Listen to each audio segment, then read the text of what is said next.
Good afternoon, and thank you everyone for joining us. I'm Joe McNally. I'm the acting United States Attorney. I'm joined here today with IRS Criminal Investigations Special Agent in Charge, Tyler Hatcher, Homeland Security Special Agent in Charge, John Paschuko, and Assistant United States Attorney Jeff Mitchell, who's responsible for prosecuting this case. We're here to discuss the conclusion of the criminal case against Ippei Mizuhara.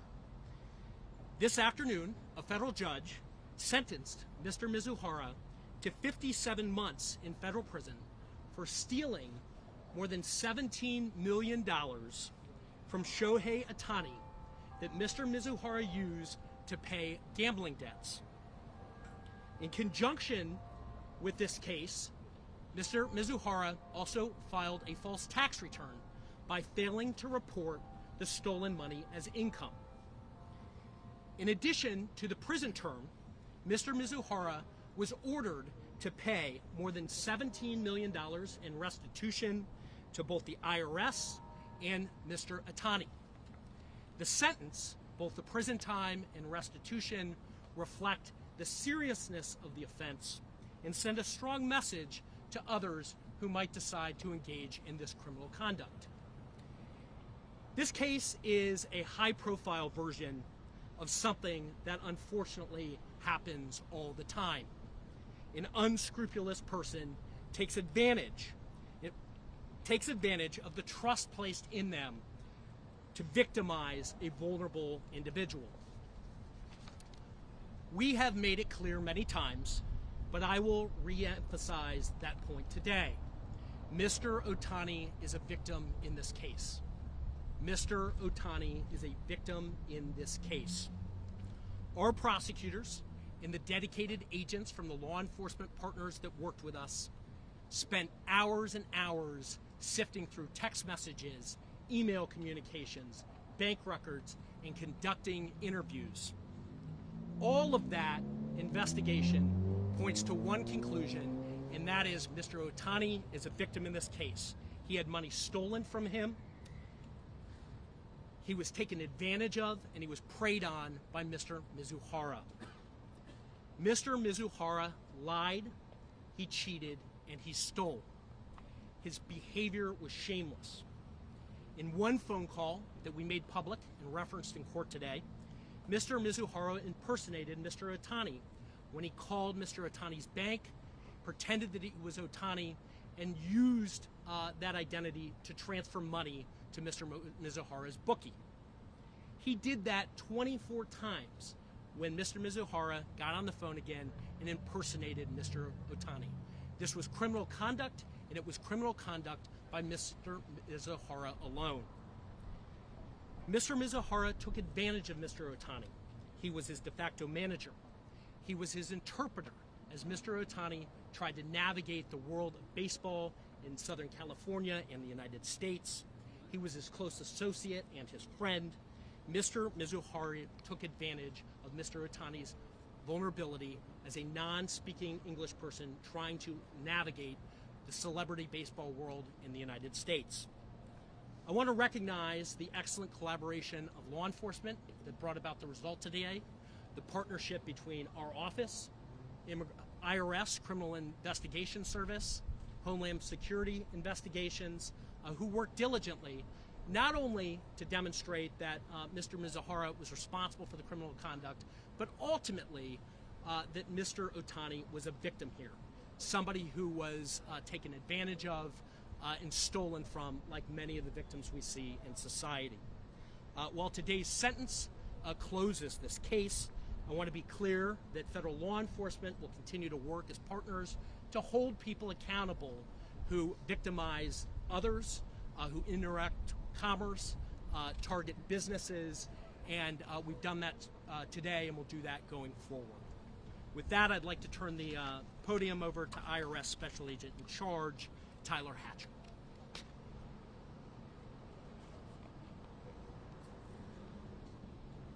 Members of the press, good afternoon.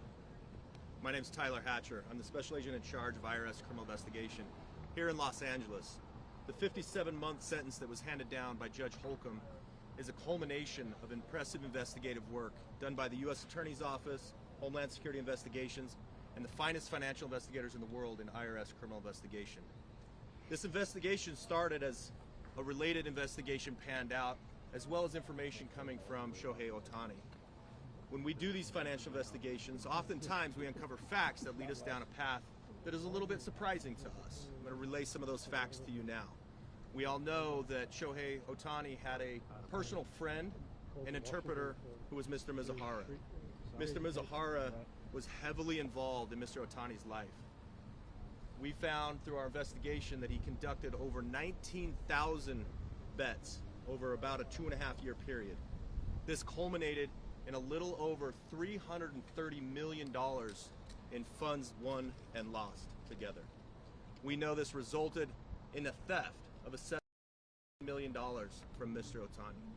This theft, as you've heard earlier, was perpetrated through spoofing calls and emails and gaining access to Mr. Ohtani's finances time and time again to facilitate this crime.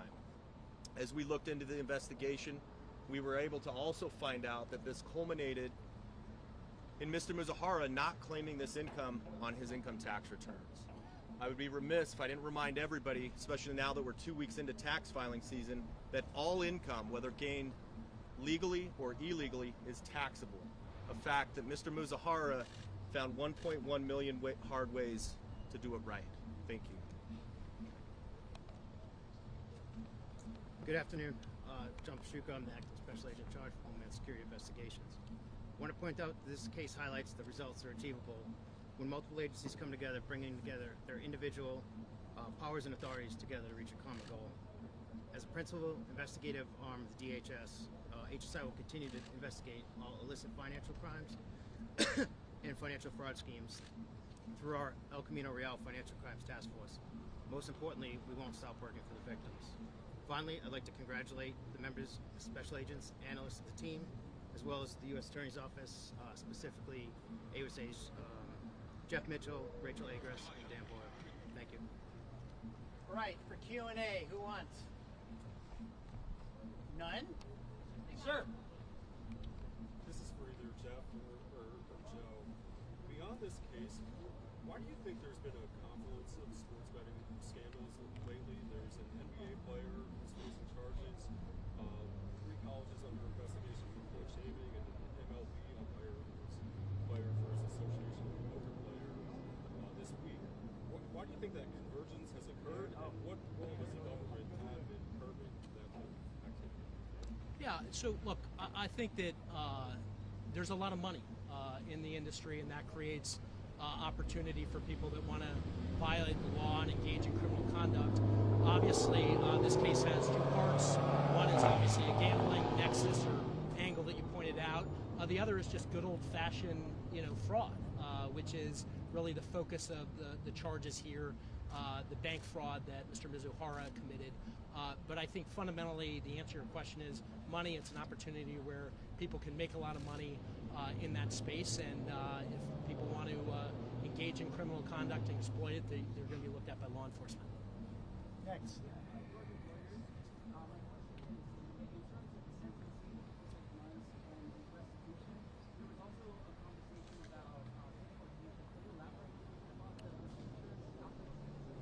Yes, my understanding is that Mr. Mizuhara is a lawful permanent resident, which means that he applied and had status after this conviction. He'll go into immigration proceedings. This is a felony conviction. It's an aggravated felony.